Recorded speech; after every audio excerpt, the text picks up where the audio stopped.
MTGLonghair here in the house. I am with John of MTG Peddler. How you doing, bud? I'm doing pretty well, man. How you doing today? Oh, I am spiffy. I don't have a drinky drink, but I do have my go-go juice, so I think we'll be okay. I hope so. I have half pack of cigarettes with me, so I should be good to go. Oh, yes. Good for That is you. my liquid of choice. There you go. I've switched to vaping, but yeah, no, I hear you. Okay. That stuff's no good for you, man. It'll kill you. Oh, I know, right? So does drinking too much water, but of course, don't do it, true. kids. Don't do it. They're bad. Before I go any further, I just want to mention my sponsor, NorthValleyGames.com. They're a pretty awesome little store out in Arizona. They said if you put in this code, DJL808, you'll get 10% off and a little kickback comes to the channel. Which is awesome. Gets giveaways, gets boxes, gets more content. It's awesome. Hey, who doesn't want 10% off of their Magic, by the way? Just kind of give a little bit of more of a kick to your sponsor there. Who doesn't want 10% off? Yeah, I know. I think it's an amazing thing. Absolutely. Who doesn't want a couple extra bucks in their pocket? Yeah, exactly. Well, John, tell me a little bit about MTG Peddler, like how you started and what you wanted to do. Well, I started the channel just about a year ago now. It was actually, I was looking back, it's January 28th is my anniversary date of my first video. And I did it just kind of, I rediscovered the game. I was cleaning out my basement and I found a binder that had a bunch of cards in it. And I was like, oh, wow, I wonder if these are worth anything. And it was all fetch land. So yes, they were worth something. Oh, nice. Yeah, I was very shocked. When I was looking at the newer cards, it was right before Heroes Beyond Death came out. I'm like, well, these look interesting. Why don't I sell some of these and like buy a box? And that's the first time I heard of collector's boxes, because back in I was the Shards of Alara block the last time I really played in Rise of the Eldrazi. So yeah, I'm way back, and that was my second bout with the game. My first bout was back in like 1994 when I originally played the game. Oh wow, that's like beginning stages. Yeah, I was back. I remember Revised. I remember Antiquities. I remember all the good stuff that I no longer have. All of my old cards are lost to history. Oh man. So when I saw the new cards, I'm like, this looks pretty cool. And I was like kind of like looking around, Googling stuff, and I found some YouTube channels. And I was like, oh wow, there's YouTube dedicated to this? That's pretty awesome. And I saw those people like opening packs and stuff. And I was like, I open packs? I can do that. And so I made my own channel. And man, let me tell you, I was awful for a while. Yeah. It's like embarrassing to go back and watch my old stuff. It's really funny. But time improves everything, and I kept at it, and I'm very thankful to be just over 1,000 subscribers now, which seems insane for only a year at it. But I'm very proud of the channel. I love doing what I do. I love doing, like you said, the giveaways. Like, for Kaldheim, I'm doing a draft box just because Kaldheim's coming out. And if I can hit 1,200 subscribers, I'm about 100 away right now. We're going to do a collector's box as well. We're going to give away. Oh, so, wow. Definitely cool stuff. Well, I hope you pencil me in on that one, man. That sounds awesome. I remember when you were doing really well for a while there, and then you just blew up. You managed to get that Zendikar Rising, right? Yeah, I caught a really, really lucky break, because I was like, 300-400 subscribers, like, a typical, just starting out channel. I was very, very small, but I ended up getting a collector's box of Zendikar Rising. It was like 10 days prior to release, and it was me and one other channel that had a video up on it, and we had the monopoly of Zendikar Rising for 4 days, and I went from 300 to 900 virtually overnight. It was insane. Wow. Especially since, I answer every single comment individually. You know what I mean? I'm always talking with my subscribers via Facebook. A lot of people talk to me on Facebook, through Discord, through, YouTube comments. I'm always talking to somebody about Magic. It's becoming more and more challenging as I get bigger, but I feel like it's important to answer everyone's comments because it helps me demonstrate how much I sincerely care about everyone that subscribes to the channel. So yeah. I'm going to keep at it as long as I can. For sure, man. And I hope to see you grow more and more. Oh, you too, man. I can't wait. I can't wait to see you grow more. Well, thank you, bro. I also have to say you have helped me out a lot, man. So it's an honor to have you participate in one of my shows, I guess, per se. But you know what? Yeah. I feel like it's my place to help anyone that wants help. I don't care if you're a bigger channel than me. If you want me to help you out, that's fine. But especially the smaller channels, because hey, I was a small channel. I mean, I still am a small channel. 1,000 people isn't anything in the grand scheme of YouTube. There's channels out there that have millions of subscribers, so I'm nothing. I'm not even a blip. I would be nowhere without bigger channels kind of giving me a boost and giving me a hand. So it's like I feel it's my duty to help out anyone that wants help. Yeah, no, I feel that way too. I mean, I'm not a big channel, I hope to say, yet. I see other channels, or if I like them or something like that, or I end up in conversation with them, I try to help out where I can. Honestly, just watching is a big help, because for those of you who don't know like YouTube that well, we can monetize on YouTube. We can get paid by YouTube for making videos, but it's like you need to have over 1,000 subscribers and 4,000 hours of total watch time, and that watch time is hard to get because so many people watch it at, like, 2 times speed. They only watch for like a minute or two and then they go to somewhere else. It's very, very difficult to get people to actually sit there and watch your videos. So if you ever want to support any channel that you like, I'm not saying yours or my channels, any channel you like, just watch a video. I joke around with my people sometimes, like, hey, yeah, when you're falling asleep, put your phone on the charger, put it on mute, and just put my channel and play all, and just give me 8 hours of view because I need it. Yeah, we all need it. We need as much view time as possible. Yeah, are you getting close? View time? I haven't checked in a while. I have my laptop for me. We can keep talking. I'll dig it up real fast. Oh, okay. I don't want to bore people too much with that, but for me that's curious because a couple months I actually hit very close to the view time. That's just my whatever you want to call my streams, I'm at 2.4K hours. Oh, wow. So I'm a little over halfway there. And we were talking about that Zendikar Rising video. That one video alone, 1,500 hours out of that one video alone, because it was the most watched video ever. I had 7,000 views. It was huge. It was a very, very big video for me. That's crazy, man. I generally ask, I know you don't get a chance to play too often, but if you were to go and play and say the Rona wasn't an issue, what would you play in your area, or what do you notice is big in your area? Hang on, just to go back one thought. It's 500 hours. I was looking at my total views. Oh. So I got confused. So it was 500 hours I got from that one video. Not 1,500. A little less impressive. But for playing, I would play limited. I love limited. I feel like it's the purest way to play the game. Like, I love draft and I love sealed. I will play that hands down over any other format. I like it too. I mean, it is luck of the draft per se, because sometimes you can pick a good card and you're getting nothing but jank coming through your hands. But the thing is that's the beauty of the draft. It's like you have to make do with what you got, and that's where I think the true skill is in the limited environment. Construct is a completely different skill set, but with the limited, it's like when you get just junk cards thrown your way, it's like, I gotta make this work. Let's make it work, and you have to find some form of synergy in that. And I love doing it that way, especially if you open up a terrible rare. Like, all right, well, what do my uncommons look like? What do my commons look like? Sometimes I'll first pick a common. If it's removal, I'm taking a removal. Unless I'm money drafting, then I'm just taking anything that's worth anything. I find myself doing that more often than not. It's hard not to sometimes. But I mean, if you're looking at if you're doing standard, I'll just say $30 card. I mean, you're gonna jump. Hello. Oh, absolutely. Yeah. Hell, I jump on $5 cards sometimes. I don't blame you. Yeah. That's how I get my dual lands, is all those $5 cards. I trade them all in and get my dual lands out of that. Ah, nice. So yeah, limited and sealed, awesome. There's 2 things I missed out on. You actually got to play, so I'm jealous. And you don't even go out and play at a store, well, because we kind of can at the moment, for most places anyway, is I really miss out on trying to play Jumpstart as it was initially designed. There's probably cards in there. Jumpstart is very, very fun. I bet. I'm actually surprised too, because my wife is completely indifferent when it comes to Magic. She knows it's a hobby I have. I kind of do it as kind of side work, and I make a little bit of money doing it by flipping my cards. But besides that, she just does not care about the game. But for the channel, I was like, hey, you want to open these packs? These are meant for beginners, because she never played, and she had a blast. I mean, she destroyed me. She won. Yeah. But it was just a lot of fun. Like I didn't care at all about Jumpstart when it came out. I was like, I don't really care about the set at all. I wasn't really interested in it. But once I started cracking them, I was like, oh, this is actually really, really cool. And I became a fan of Jumpstart really fast. Yeah, and the reason why I bring it up too is because it is draft and it was super fun. But I like the fact that you literally don't have to even search for lands. You just pop whatever you get out of the 2 and you play it. There's value in there, sure, but I don't know. For me, I got to crack a couple of packs on the channel once, but I never got to open a whole box.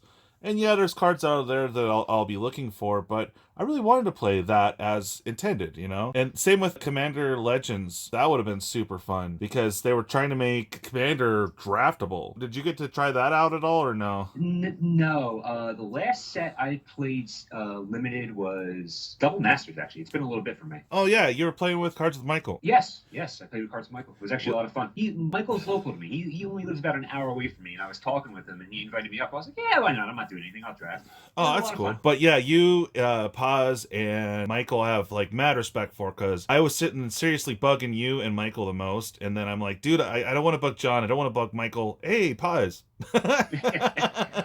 Well, I felt bad too, because like my actual life got very busy over this past like week or so. Oh yeah, he asked me first like a week ago. Yeah, I've just been too busy. And no, that's like, all right. I was like, oh man, he thinks I'm ducking him. He's like I don't care. Yeah, no. I felt really bad. I was just kind of in a standpoint, and actually I contacted you and Michael first, I think. Michael was just too busy with the holidays. I literally got the idea in my head right at the holidays. I was like, I'm gonna do this. Why not? How about we jump into some spoilers? Awesome. We discussed this a little bit earlier, and you think I would have actually like researched them. I have not, so it's all good. I want it to be like on the fly. It's my actual like first initial reaction. I got them all pulled up on Google. I'm ready to go, but I actually haven't read them yet.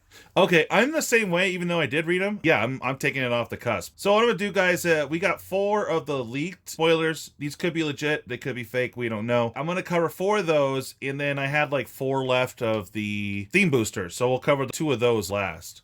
So I'm going to go ahead and start off here. It's Calamity Bearer. Screen I'm reading, it almost looked like it said beaver, and I thought that was hilarious. So it's a 4 drops, it's 2 colorless, 2 red, and it's a creature, giant bazooka. If a giant source you control would deal damage to a permanent or player, it deals double that damage to that permanent or player instead. I think that's awesome, and it's only a 3/4. What do you think? I mean, I look at it from limited, and I'm like, yup. That I would be drafting him first, and then I would just be pulling every single giant that I found. Blue is even getting giants, which doesn't really seem like their playstyle, but yeah, they're gonna have giant tribal. I'm wondering if someone's gonna make it Is It Giant deck. That'd be amazing, just for the memes, you know. I believe I'd be trying to shoot for Jund. Well, that's my favorite. I love Jund too. It's my personal favorite deck ever. Well, now you're even more of a hero. Thank you so much. I love Jund. I top 8'd at a 5K once with a Jund deck. That deck was nasty back in the day, because I'm not that good at the game. Yeah, that's just how good that deck was. Wow, that's cool. All right, so yeah, definitely busting some giants for this. I could definitely see there were some okay giants in there. I don't know. And I'm like I said, I'm looking at it strictly from a limited environment, so I'm curious about how many other giants would be in the set. Like, are you going to have like lesser giants? You know what I mean? Like a 3 casting cost giant, a 2 casting cost giant. That way, so like you can just plop this guy down turn 4 and start swinging in with double damage. And is there going to be like any form of like, you know, remember back in like, when was it? I think it was Kamigawa. They had like different types of sorceries, like arcane sorceries. Will they be like tribal sorceries? I know they're doing like rune cards and stuff like that. You like a giant rune spell, like direct damage. You know what I mean? I don't know. And on that rune thing, that's actually coming up. So spoiling a spoiler. Yeah, I spoil everything. I'm all over the place. Yeah, no worries, man. That's cool. Yeah, I think there's definitely gonna be more giants. Let's go ahead and head on to the next one. Splendid Marshal. It's a 1 generic, 2 white. It's an Angel Warrior. What is that? Rare or mythic? It is mythic. Mythic, yeah. Flying. When Resplendent Marshal enters the battlefield or dies, you may exile another creature card from your graveyard. When you do, put a +1/+1 counter on each creature you control other than Resplendent Marshal that shares a creature type with the exiled creature. And it's a 3/3. Well, exile card, but yeah, it would be a creature. You're right, dude. Right? First reaction, dude. Yeah. An Angel Warrior that's cheap. It's a 3/3. Oh, it's just beautiful all over. I don't typically play with white, but I don't know. The set almost wants me to get down with some Angel action. You should be geared towards Angel Tribal. Yeah, exactly. Definitely think it's going to be a big thing. I'll get the next one here. I mentioned runes earlier, so here we go with Rune Forge Champion. It is a creature dwarf warrior. All right, so there you go. There's been a lot of dwarf cards spoiled so far. Definitely Boros dwarfs will be a thing for sure. Well, when Runeforge Champion enters the battlefield, you may search your library or graveyard for a rune card, reveal it, put it into your hand, and if you search your library this way, shuffle it. You may pay 1 rather than the mana cost for rune spells for you to cast. That's a 2/3. Now they're not just real fast. You said library or graveyard. It's library and or graveyard. Big difference. If you search your library this way, shuffle it. I don't see graveyard. No. It's I see it up top. The first sentence. Yeah, it's and or. So it's your library and your graveyard. Oh, okay. Yeah, it's a little bit better than you thought it was. Yeah, no, I'm okay. So yeah, you can search your graveyard and your library, but if you go to the library, that's where you shuffle. But yeah, definitely.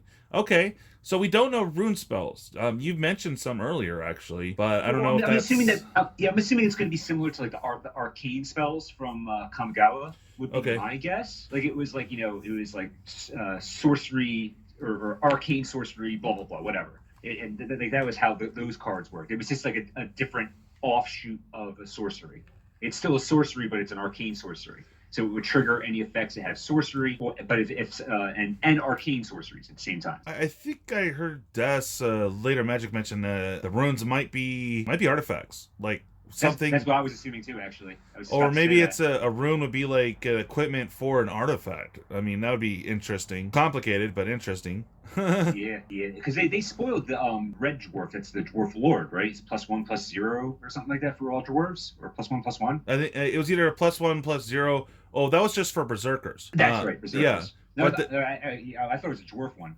There was a +1/+1 dwarf, I think.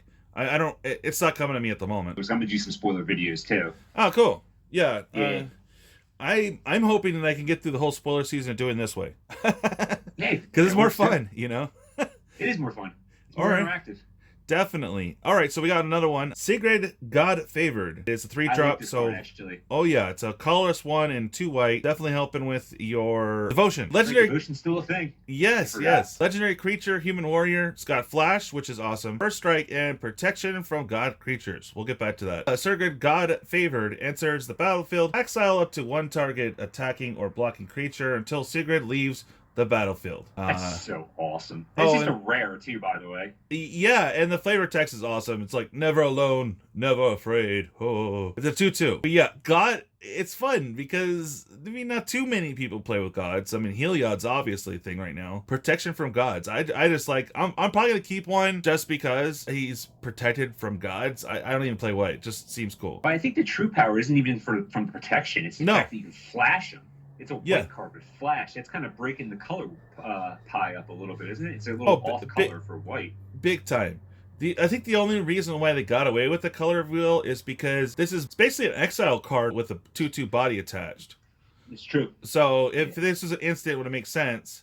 But yeah, when it comes in, you get to take out like a 1/1 or a 2/2 with your first strike. And then you can exile up to 1 target attacking or blocking creature. So defense and offense. I mean, for limited, I'm going to swoop this up and hope that white works out for me. Because that's going to stop a lot of up to 2 things for 3. I think it's dope. I think it's going to see constructed play too, honestly. Oh, yeah. This is a great card. For sure. I mean, it's broken, but it's not broken. Not like, okay, you won, I'm packing up. It's interesting, and you're like, oh, dang, that was, wow. But it's not like, wow, you instantly win the game. It's strong, though, man. It's strong. Yeah. I want this in different colors. The last 2 that we're covering, I think I have a list of about 4 of the set cards I haven't gotten to yet. So this is one of them. And what I mean by set cards, I mean... Theme decks, right? No, theme decks. Thank you. I'm going to have to cut this whole thing out. So this is from the theme... We'll start over. Hey, this is MTG Peddler. How's it going? Oh, yeah. Yeah, exactly. How you doing, eh? Okay. Can I do my jersey spill out a little bit there? Yeah, no, a little bit. No, it's beautiful. I just watched too many Mafia movies, so, you know. Last 2 that we're covering right now is from the theme boosters. Now, you can get these in the WoW section, supposedly, of the set boosters and the ancillary slot in the collectors. So you don't necessarily have to buy the theme boosters, but you'd have better chances of pulling these. And you will not be able to get these in draft at all. So there you go. So this one is Thorn Mantle Striker. It's expensive. It's a 4 colorless, 1 black, creature, elf, rogue. I'm already hating it because I'm going to need it. It's an elf. When Thorn Mantle Striker enters the battlefield, choose 1, remove X counters from target permanent, where X is the number of elves you control. Nice. Or target creature an opponent controls gets -X max, -X, where X is the number of elves you control. It's a 4/3. I think it's too expensive, but ramp in elves isn't an issue at all. This is true. I'm very, very meh on this card. Yeah. Very meh. I feel like it's always good to have options for an ETB effect. Yeah. But like neither one of them are anything spectacular that I'm gonna run this in a deck. At most, I would think a 4-drop, but a 3-drop, this would be like really awesome. You know, for a 3-drop, you're not gonna get a 4/3, but I don't know. It is also only an uncommon. It is only an uncommon. True. So I'm actually not bummed. Yeah. There was that one card, I think it was in Ikoria, where target creature gets like -2/-2. Blitzworm, or something like that. But it was like when it and that had flash too. I believe that was 5 cast cost, but it had flash. And then when it entered the battlefield, target creature got -2/-2. To me, that seemed much more efficient than just. I mean, I'd rather take out like a pain 2/2 than be like, how many elves do I have? Okay, I can kill a 4/4 with this guy. Yeah. You know, it's like, I'm very underwhelmed by this card. And it doesn't have any abilities either. So, I mean, the 4/3 body, well, okay, cool. But if it was a 4/3 Trampler, or like a 4/3 Vigilance, or 4/3 like Menace, or even Death Touch, I mean, any of those would have been better. If I would feel better paying for 5 for if it had an ability on it. But for this, you could get the same thing without a body for between 3 and 4. You know, I mean, you can always blink it. True, that is true. But then you're playing, was it Orzhov? Orzhov or White Black. White I Black. haven't been around that long, so it's like I don't know all these terms like Orzhov. I think that's White Black. Yeah, you're right. Yeah, it's funny, but like when someone's like, I played this one, I'm like, I don't know what the hell. I don't know what we're talking about now. Yeah, exactly. It took me a while to get them down, but yeah, on the rating scale, I agree. Meh. Okay, it's the Blitz Leech I was thinking about. Oh, okay. 6 casting cost flash. When it enters the battlefield, target creature gets -2/-2, and remove all counters from that creature. Oh wow! And it's a 5/2 body. Okay. Like I'd much rather have that. Yeah, for sure. That makes sense. I drafted a lot of Ikoria. That's why I know this card very well. It's a great card in limited in Ikoria. Yeah, I didn't get to play that one. I wish I did, because I had a tough time with the mutate aspect. I mean, it made sense to me, but you know, where the stats go? Mutate. Yeah. I thought that was so sick. I think that's the coolest thing I've seen in a long time. Mm. Probably since Cascade. I was really talking about Jund. I was really big on Cascade. So like to me, it's like mutate would be my second favorite mechanic ever. I really like the mutate mechanic. All right, and we're down to our last one here. Is a War Chanter Scald. It's a 2 colorless, 1 white creature, dwarf cleric. Okay, fleshing out your dwarves on the white side. All right. Whenever War Chanter Scald becomes tapped, if it's enchanted or equipped, create a 2/1 dwarf berserker creature token. It's a 2/3. But that plays really well with that other dwarf. That when you tap another dwarf, you create a treasure token. But if you have this guy in play and he's enchanted or equipped, you know you're getting a treasure token and a 2/1 red dwarf berserker. It's Magda. The Brazen Outlaw is that other dwarf we're talking about. Other dwarfs you can, it's the same one that has the Lord ability. Other dwarves you control get +1/+0. Whenever a dwarf you control becomes tapped, create a treasure token, sacrifice 5 treasure tokens, search your library for an artifact or a dragon card, put that card onto the battlefield, shuffle your library. Nice. That plays really nicely together. I'd be scooping up every single copy of this guy. That would definitely work. I could definitely see that. Hell yeah. So definitely some dwarf decks going on for sure with Kaldheim coming out. So pretty sick. Well, John, I want to thank really you cool. so much for your time, man. And it's been an honor to have you on. Oh, thanks for having me, DJL. Appreciate it, man. Oh, yeah, for sure. Again, thank you so much. Thank you guys for watching and subscribing. Of course, that's how we thrive here on YouTube. So do hit that subscribe button. Really appreciate it, guys. And of course, do check out some merch. I've had it in the past couple videos, but you've seen my dice bags, right? I have. All right, cool. I have zero merch. You're doing something right that I'm not, because I have no merch.